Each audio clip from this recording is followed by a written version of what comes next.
At you've lost lahat ng bagay na yon. I would like to think na siguro this is for someone better than him. Although hindi lang talaga madaling magpaalam. It's never been easy to say goodbye sa isang tao. Diba? O, tama ka dun. I know what you're going through right now. Pero alam ko, naniniwala ko, na, mahirap pinagdadaanan mo pero proud ka sa ginawa mo. Tama? Sobra po. Diba? Kasi, hindi madaling gawin. Eh, di mga pagkakataon mga kaibigan, diba, na sometimes goodbyes are necessary.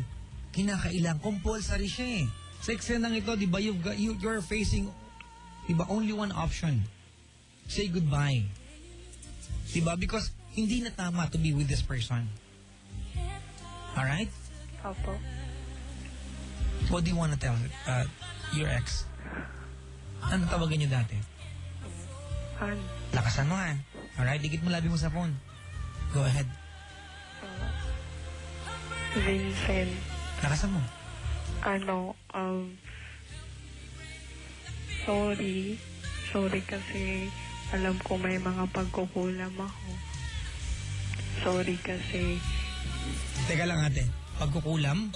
Pagkukulam. Pagkukulam.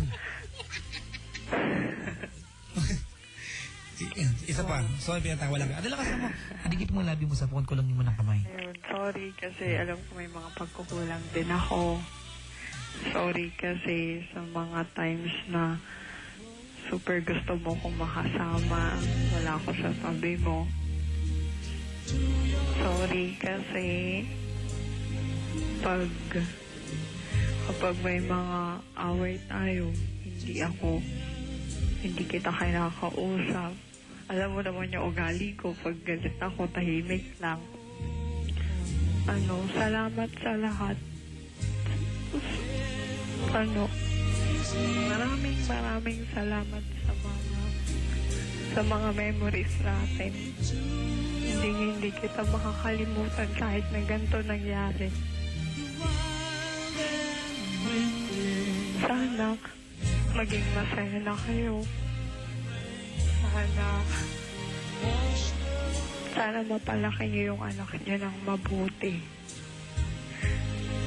Hihintayin ko yung invitation ng kasal niyo.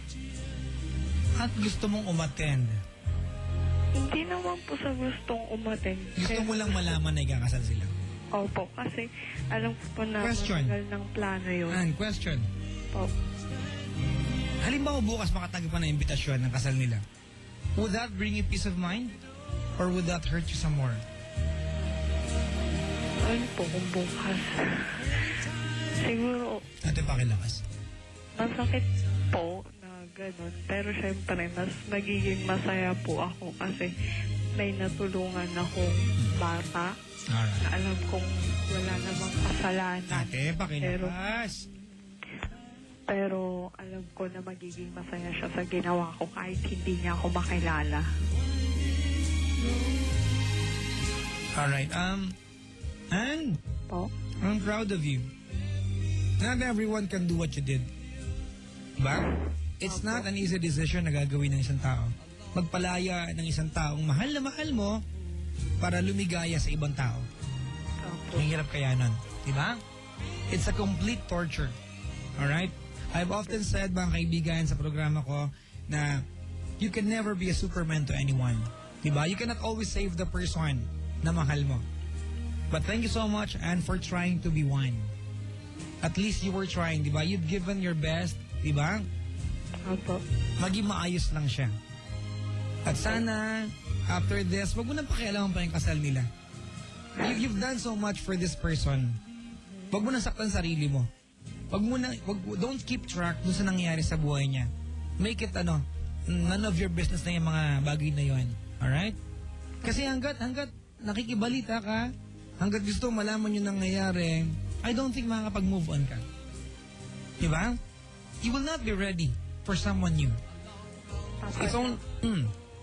Kasi yung sabi nila, hihintayin daw nilang may labas yung bata, tapos... tama na. Yung mga bagay na yun, huwag mo nang alamin. Huwag mo nang alamin yung mga yun. Wala ka nang pakialam doon. You are not part of the story anymore. Ang gusto po kasi nilang mangyari, Kasi alam naman po nila na hindi niya gusto yung girl, hindi siya gusto nung girl. Parang ang sabi po nila, hintayin daw nila makalabas Pakilakas. ng tapos maghihiwalay daw po sila. Saka Stop! daw po siya babalik. Stop! Hindi ka nakinig sa akin. Nakikinig. No, hindi ka nakinig. Alright? Hindi mo na kailangan makibalita sa kanila. Wala ka nang pakialam kung maghihiwalay sila magkasama pang habang buhay. Huwag ka na makibalita. It's none of your business. Ano kung maghiwalay? Paano ka makapag-move on kung iniisip mo na baka maghiwalay sila?